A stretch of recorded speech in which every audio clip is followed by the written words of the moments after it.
Leviticus 17.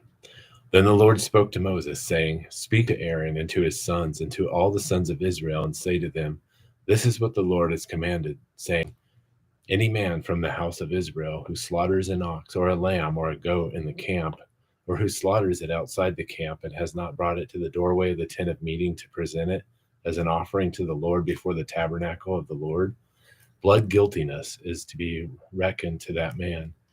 He has shed blood, and that man shall be cut off from among his people.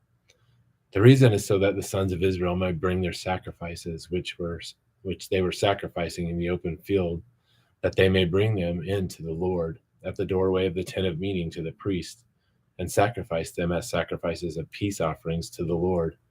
And the priest shall sprinkle the blood on the altar of the Lord at the doorway of the tent of meeting, and offer up the fat and smoke as a soothing aroma to the Lord. And they shall no longer sacrifice their sacrifices to the goat demons which they play the harlot. This shall be a permanent statute to them throughout their generations. Then you shall say to them, Any man from the house of Israel or from the aliens who sojourn among them, who offers a burnt offering or sacrifice and does not bring it to the doorway of the tent of meeting to offer it to the Lord, that man shall also be cut off from his people. And any man from the house of Israel or from the aliens who sojourn among them who eats any blood, I will set my face against that person who eats blood, and will cut him off from among his people. For the life of flesh is in the blood, and I have given it to you on the altar to make atonement for your souls. For it is the blood by reason of the life.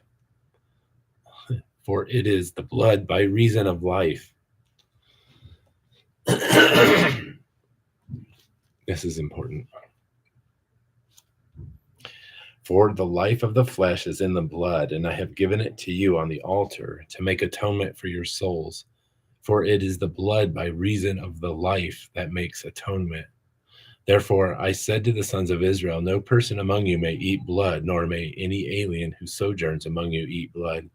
So when any man from the sons of Israel or from the aliens who sojourn among them in hunting catches a beast or a bird which may be eaten, he shall pour out its blood and cover it with earth.